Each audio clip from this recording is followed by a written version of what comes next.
নতুন বছর দিচ্ছে উকি, আর মাত্র কিছুদিন বাকি। গাছে গাছে উড়ছে পাখি, বন্ধু তোমায় বলে রাখি, হ্যাপি নিউ ইয়ার।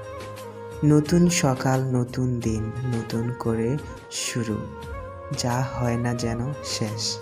নতুন বছরের অনেক শুভেচ্ছার সাথে পাঠালাম তোমায় এই SMS।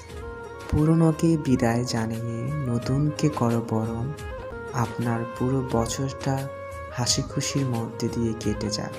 শুভ নববর্ষ। ফুরিয়ে গেল একটি বছর, সময় হলো বিদায় বেলা। নতুন দিনে নতুনভাবে দেখা হবে আবার দুজনার।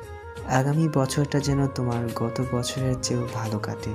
সেই সমস্ত সুখ ও আনন্দ যা তুমি গত বছরে পাওনি, তাই যেন এই বছরে পাও। Happy new year. শুধু প্রথম দিন নয়, বছরের প্রতিটি দিন যেন তোমার সুখে কাটে। Happy new year.